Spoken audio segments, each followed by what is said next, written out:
नमस्कार मु श्वेता हुता कोरापुट दामनचोड़ी मु आपण मानक पई पुणी गोटे कविता नहीं आसी। कविताटी वर्षा उपर आधारित। वर्तमान ग्रीष्म अपसरी जाइछि पृथ्वी पृष्ठरु।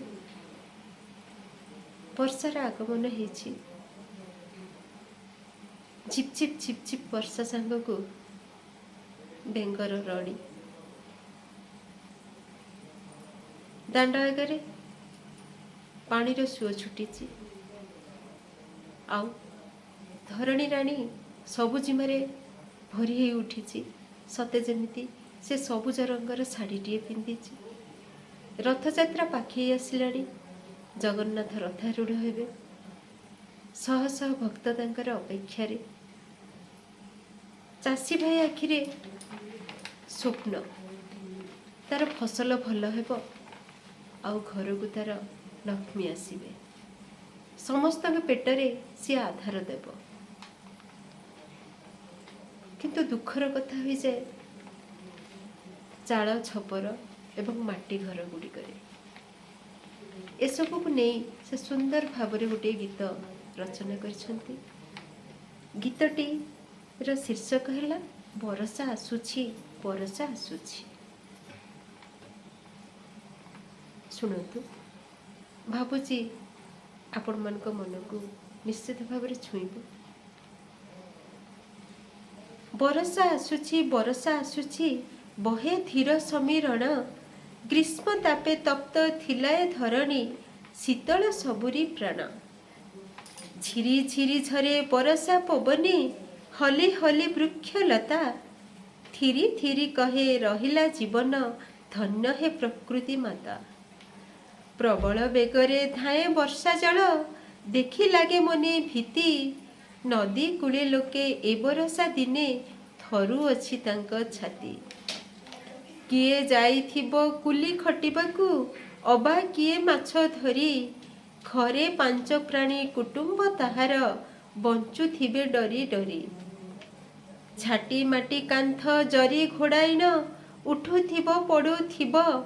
पिला कबिलांकू कोले जाकी धरी माँ लुह ढालुथिबो। सरकारंकर पक्का घर सबू तेलिया मुंडरे तेल।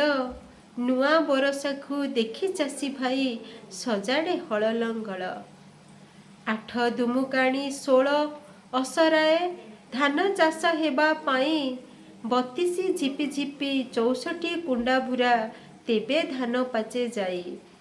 संसार मुखरे आहार जोगाए निजे सही दुख कष्ट। बरसा नहेले अबा बेसी हेले फसल हेबो जे नष्ट। पर उपकार करई जे प्राणी ता जीवन हुए धन्य।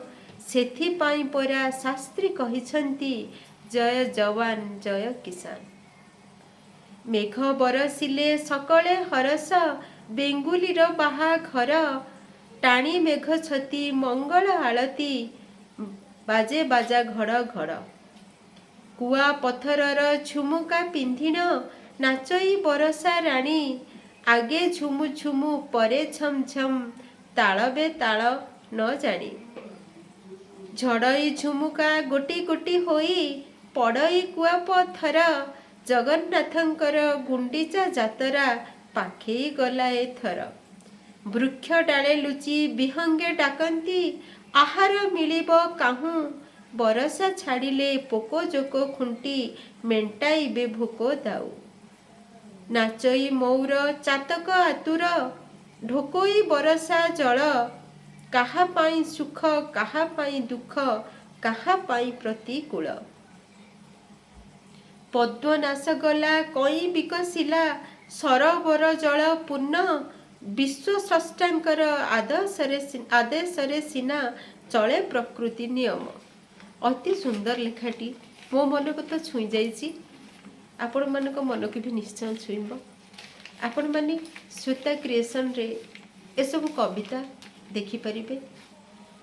आग को मोर गोटे रोमांटिक गीत आसुछि। रोमांटिक गीतटी है तमे दूर आकाशर जह्न ମୁଁ ନୀଳ ସରଗରେ କଏ। ଭାବୁଛି ଆପଣମାନଙ୍କ ମନକୁ ମଧ୍ୟ ନିଶ୍ଚୟ ଛୁଇଁବ। ଆପଣମାନଙ୍କର ମତାମତ ମୋ ପାଇଁ ବହୁତ ଦରକାରୀ। ମୋତେ ଆଗକୁ ଯିବାକୁ ପ୍ରେରଣା ଯୋଗାଇବ, ଉତ୍ସାହ ଯୋଗାଇବ। ଧନ୍ୟବାଦ। ରହିଲି।